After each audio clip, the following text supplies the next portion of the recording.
Alright, now this is a story all about how we flipped our vans inside, upside down. It doesn't really work, does it? What's up guys, welcome back to our first ever Australia van life video. Now in today's video I'm going to be telling you guys a little story which is one of my favourites and it is long overdue, but it is the story of how our little Toyota Hiace van went from this to this, with of course plenty of this in between. Now this story started off on a very cold Melbourne morning and ended up with a breathtaking view of the Eyre Peninsula in South Australia. It is a story that is one of my favourites to tell and it was one that will stick with us forever. We will be showing you guys a little bit of the van conversion and the process that we took in order to get Roxy looking so good. However, we're going to be doing a completely separate video that's going to go fully detailed and what we did, how we did it and how much it cost. So if you're interested in the van conversion side of things, watch this video for some background story and then also check that one out because we will be releasing it very, very soon. This is a story guys that you do not want to miss out on.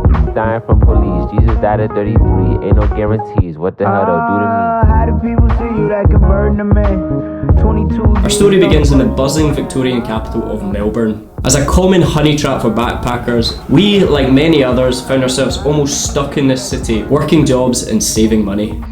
After a lot of researching, we finally found our escape method in the form of a 1994 Toyota Hiace van, and we jumped at the opportunity to buy it. Escaping the busy city life, we began our journey west to South Australia where we were searching for regional work and we kicked off our van life adventure for good. So this is our food box and Campbell's just stuck his hand in to add some more food into it and got it covered in some tomato sauce. A nice tasty wee surprise waiting for me. It must be just when you're chucking it around there's a big break in it, so we've got, it's still pretty full to be honest. Yeah, it still looks pretty full but... Pasta bake all over the bottom of our food box.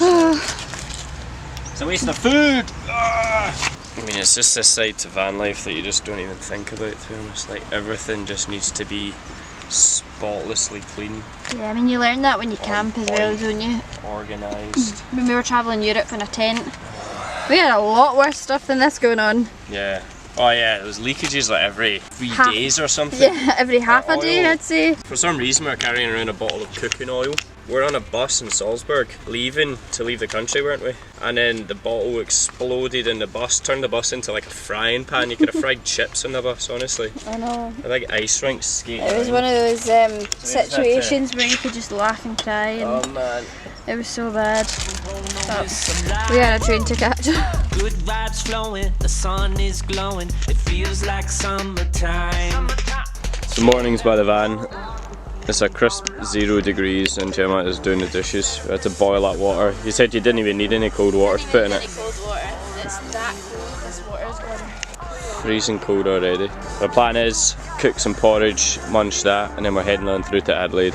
So this is another reality of van life. Gemma's just finished doing the dishes and can't feel her fingers. I don't know why, like I told you, you chose the coldest time of the day to wash dishes. No, but the water's warm. But she's now using my armpits as a radiator. Top tip. Van life in winter, eh?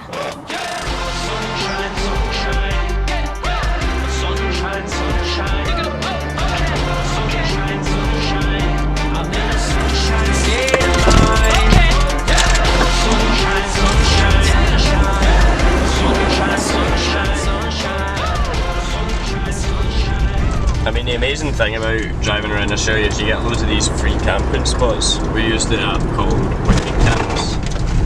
No way. Yeah, but is it gonna, how are they going to put up a service station? Yeah. With staff working in it for, you know, like one car that drives past every 5-6 hours. Yeah, exactly. So that as well just to have these free areas where people can sort of rest, recover, stock up on water. What's the toilet? So we found one that's got hot showers. We're going to go and check it out and see if we can get a shower for the day. Like a new man. Is it good? Yeah. Is it warm? It's a really good shower, yeah. And you get these kind of showers like all over the place because you've got so many truck drivers and stuff like that around Australia, and they all need somewhere to actually like wash up and shower, and so you get really good stops. So van life isn't actually as bad as you think it would be. I can't wait to finish up. This is where I wanna be. As autumn turned into winter, we arrived in Adelaide and began our journey to the isolated region of the Riverlands. It was here that we began to experience the raw nature that Australia has to behold. Not seeing people for days on end and enjoying the frequent visits from the local wildlife. So as you can see, I'm still in my pyjamas. We got up for sunrise this morning and, well, before sunrise drove up to Mount Lofty. Unfortunately it's a bit cloudy up here, so couldn't really catch the sunrise, but instead we've come across some kangaroos and one of them looks like a little baby. I know, so we've got the baby and the mummy. The van in my pyjamas, a cup of tea, and we're getting some photos. So cute. Can't believe that this is my life. I'm only living on the bright side. I'm like na na na na na na na na. This is where I wanna be. Na na na. Never ever gonna leave. Na na na. You ain't gonna live for me. I'm like na na na na na. Our farmwork experience finally began when we found a position on an orange farm in the northern region of the Riverlands. However, this didn't last long as we soon found a better paid job in the southern part of the Riverlands on an olive farm. Far from all other forms of civilization, the small town of Peak was going to be our home for the next 3 months. Here we spent our days pruning trees, picking up old roots and planting new saplings in the seemingly endless fields of sand. The work was hard. It was harder than any other job either of us had ever experienced. However, we knew we were lucky to have such a job and we enjoyed the small perks and subtleties that it gifted to us on a daily basis.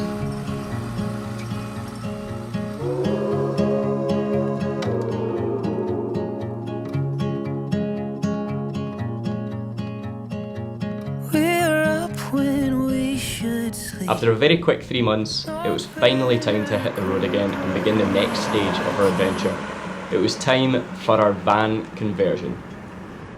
So the time has finally come to give Roxy our campervan a well and truly deserved makeover. It's our first ever van conversion, so it's really exciting. Gemma's already in there getting stuck in, taking out the last wee bits. So she's taken out the fairy lights, Yep.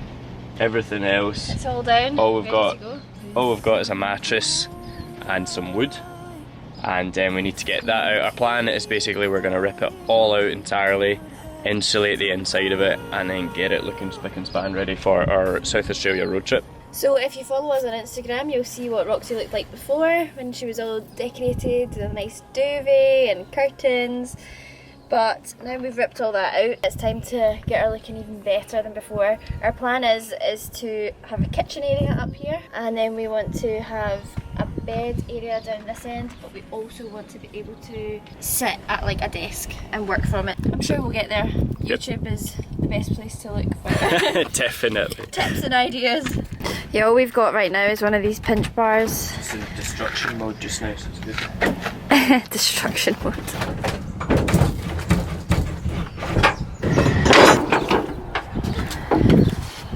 I feel like an archaeologist because we're like digging all this out, actually seeing the original designs of the van, because the van's about probably coming up for 30 years old now. It's a 1994, isn't it? 30 years old? Come on.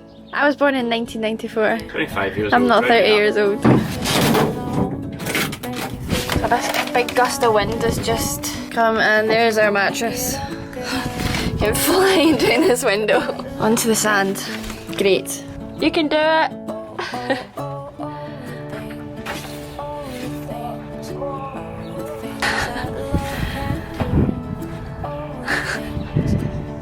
Woohoo!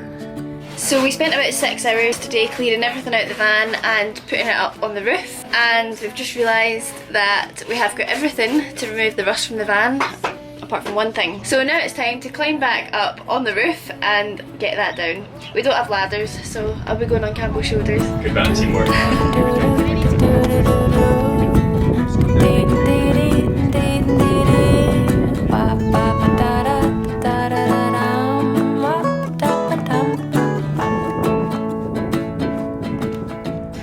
So that's it, all done now. We need to load all this stuff back in, and we're gonna head to the shops and get some insulation and some wood, and then we need to start trying to work out Putting it back together, yeah. putting it back together so we have somewhere to sleep tonight. So we've got all the materials now sorted, and the next step is actually just putting them into the van. Now Gemma and I don't have any kind of creative experience, so luckily Gemma's got family in South Australia who used to be a carpenter, so he's going to give us a hand getting the flooring in, getting the walls in and getting everything sorted before we go and get the kitchen fitted. It's now about 6 o'clock and the sun sets in an hour and a half. Try and get as much done as we can tonight. If not, we need to come back tomorrow and then do the same thing again. Minutes. And then like halfway through it, you just like... Beautiful, mate. That's the beat. That's the masterpiece. That's the showroom right there. Oh wow. Look at that step. That is amazing. I don't need to climb. Campbell, you won't be ripping your jeans anymore climbing up there. Rules, no A wee shoes. porch, a wee mat there.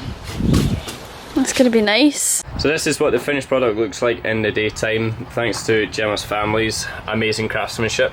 Yeah. Look at these corners, man, how sexy is that? Basically we've got 3mm plywood floor, and then we just use these foam boards as well as a bit of extra insulation, and also just to ensure there's going to be an air gap between the floor and the metal, and that ensures it's going to be nicely insulated. The light is quickly fading away in the background. Ben's just cut the last bit of wood for the wall and Campbell's quickly insulating it. I think we're going to try and get maybe 1 or 2 bits drilled in if we can. Yeah.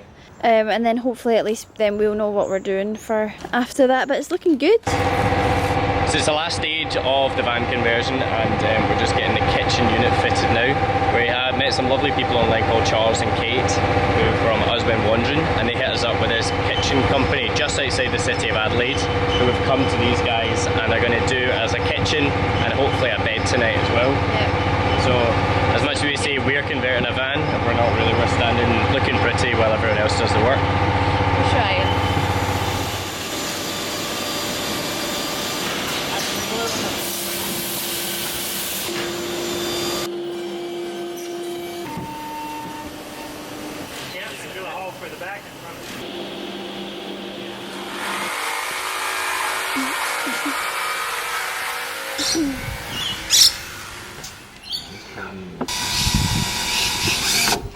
So we're parked up at our Bunnings regular this morning. We've got about 4 or 5 hours.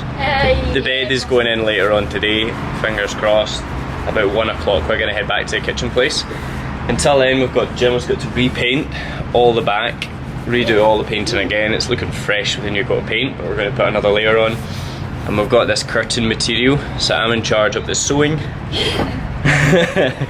Which I'm alright at sewing, but I'm no expert, so it's going to be a big job. But it all worked out for the materials and some thread to sew it. Worked out about $58, $59, which is pretty decent. So it was about 2.5 meters of curtain material, half a meter of blackout, and a roll spool. So it was really good value. So after about 5 hours at the kitchen place last night, finally got our own bed. Finally. After about a week of sleeping on the floor with the two-wheeler just pushing us together. We've got a solid bed unit here, and I'm going to give you a quick tour about it. So starting at the back, we've got loads of underbed storage here. That's actually full. We've got our deck chairs in there as well. Both sides custom built for our boxes that we already got. And this is the full bed area here. A little bit of side storage at the back, 2 shelves. And this part here lifts up into a table, and here is under bed storage for the clothes. That's super simple. Lift that bit up. Loads of storage under there for the clothes. And this part here, Teach Campbell to roll his clothes to make a bit more room. But yeah, because you've got too many clothes. roll them and it's fine. But we're going to get this table up and we'll show you how that works. Ta-da! This is the table unit here. We've got, obviously we're going to have our cushions in L shape here. Lifts into a table via these 2 legs here, which we lift up and then put an Allen key through the box that holds it in place. And just down that end we've just got a little tripod set up. Yeah. And we are still working out storage solutions. A good place for this stuff, but that'll come. Yeah. We'll find it. But yeah, the next step is to cut up this mattress into right shape, because we've got a little bit of an overhang here. We're going to saw it down there. It's a bit minging. And it's also a bit minging, Princess Gemma says. Got an L design there that's going to be permanent, and this part here is going to be removable when the table goes up, so we need to cut that into shape. Get the material and then sew it on the foam. Yeah, which is going to be a real task, because it took me 3 hours yesterday just to actually sew half a curtain together, so to make cushions is going to be good fun. So the time has now come where we need to trim this mattress down to the right size. I'm using some old-fashioned methods, using a stick to measure the distance that I need to cut it. And then I'm just going to take this penknife and run it along to mark it, and then we'll see if that actually cuts through the foam enough. And voila! Got one half the mattress behind me here, and the other half fits perfectly now. I know what you're thinking, this cover doesn't really go with the walls. We are going to change it. We're going to be getting something similar to this. This is a curtain I'm going to get stuck into now, and it's going to look fantastical. We've decided to go with kind of wrapping the cushion up like a birthday present. It seems to be working so far. It seemed a lot easier than trying to do a sort of inside out thing. This is going to be permanent, so just more reason to keep it clean. So we moved over to the van as a bit of a sunshade as it was getting warm outside. I've just finished the first part. Now this is the smallest part, and it's obviously the easiest, but it took us about 3 hours, I think. 2 hours. That's not too bad actually. And voila, we have the finished product. We've got 3 big pieces of cushion like this, one which goes here on top of the table, one on top of storage, and then one up the back where Gemma's currently sitting. What we did basically was we had to use two different sheets of material for the 2 bigger parts because they weren't wide enough. So that was okay. I just folded it around it, pinned them to the actual cushion itself, and then just sewed along here to sew the 2 of them together, and saved a good amount of money by doing it by hand. But I don't need you. No, no, no, no. No, I don't need you.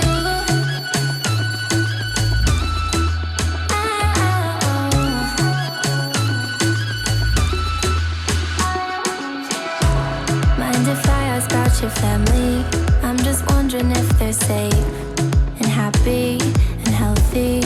No, I don't need you, but I'm rooting for you and your dreams. I hope that you get everything. And there you have it, guys, the story of how our little Roxy came to be from the city of Melbourne to the shores of South Australia. Now, as I said, we have a full van conversion video coming your way, so if you're interested in the more delicate details of how we converted Roxy, make sure you hit that subscribe button down below and turn on the bell notification so that you do not miss out when we post that video. If you enjoy watching this video, guys, please hit that like button and tell us what you think of our little baby in the comment section down below. By interacting with this video, guys, you're helping us spread the word across YouTube to many other van lifers and backpackers just like yourselves. We are only just getting started with these van life adventures, guys, so if you want to come along for the journey, hit that subscribe button, and we will see you again in the next one.